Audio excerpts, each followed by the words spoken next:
प्रिय मित्रों, जय श्रीमन नारायण। आज आप सभी लोग छठे अध्याय की कथा श्रवण करेंगे।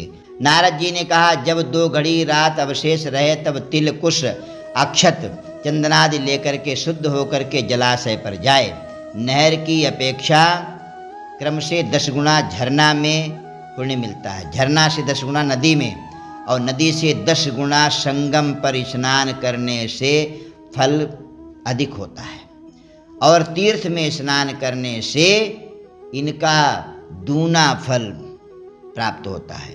और स्नान के पूर्व विष्णु भगवान का ध्यान करके स्नानार्थ संकल्प करे, फिर तीर्थ में उपस्थित देवताओं को क्रमशः अर्घ्यपाद आचमनीय देवे।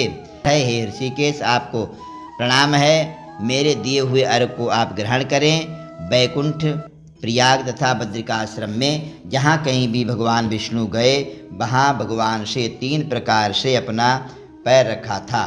अतएव यहाँ कहीं विष्णु भगवान ने अपना चरण रखा, वहाँ पर ऋषि वेद यज्ञों के सहित समस्त देवता भी रक्षा करते रहे।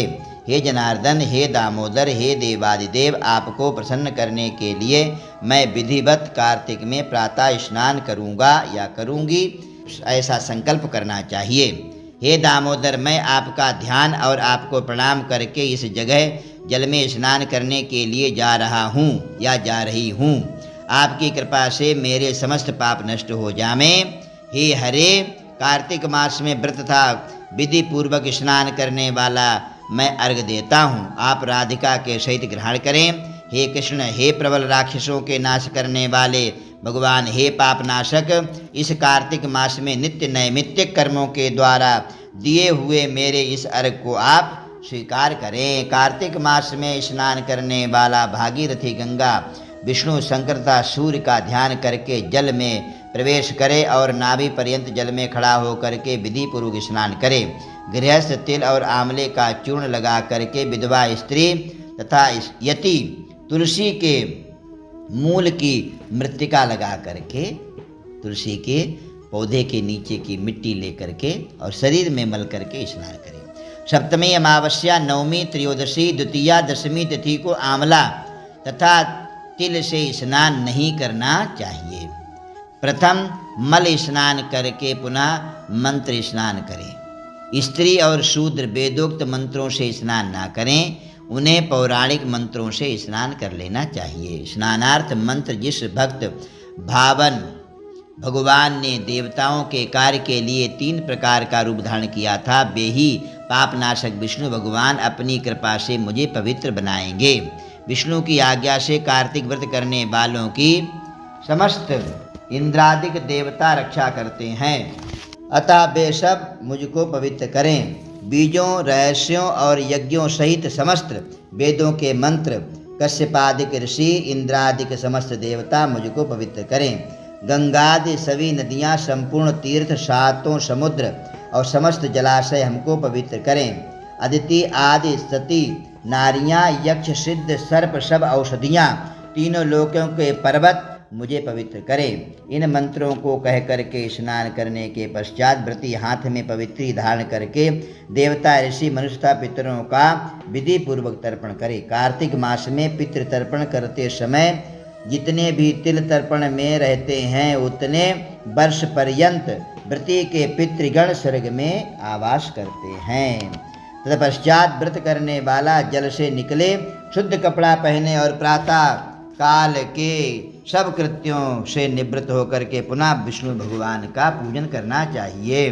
नारायण भगवान का पूजन करने के बाद समस्त तीर्थ के संपूर्ण देवताओं का स्मरण करके भक्ति पूर्वक सावधान होकर के चंदन फूल फल सहित विष्णु भगवान को फिर अर्घ देवे। अर्घ का मंत्र नियम से पवित्र कार्तिक मास में मैंने स्नान किया है। हे विष्णु भगवान, राधा के सहित आप मेरे दिए हुए अर्घ को स्वीकार कीजिए। पवित्रे कार्तिके मासी स्नातस्य विधिवन् मम गृहाणार्घ्यं मया दत्तम राधया सहितो हरे।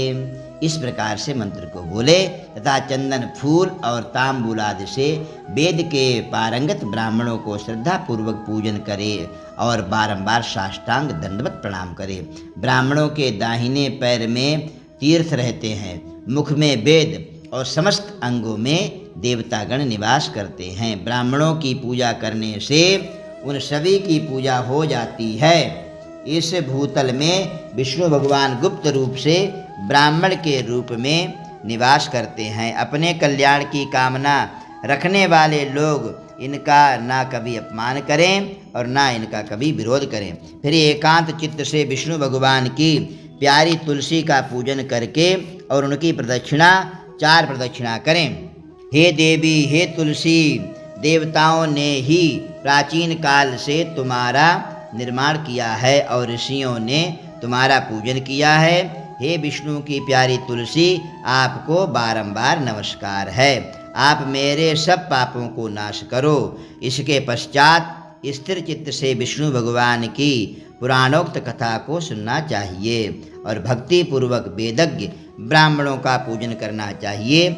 इस प्रकार भक्ति पूर्वक जो लोग पूर्वोक्त विधान से सब कृत्य करते हैं जो ऊपर बताया गया है, उसके अनुसार उसे विष्णु लोक की प्राप्ति होती है। समस्त रोगों तथा पापों को नष्ट करने वाला, मनुष्य को श्रेष्ठ बुद्धि देने वाला, पुत्र धन धान इत्यादि को देने वाला, भुक्ति सदायक, मुक्तिदायक कार्तिक के व्रत के अतिरिक्त कोई उत्तम व्रत इस संसार में नहीं है।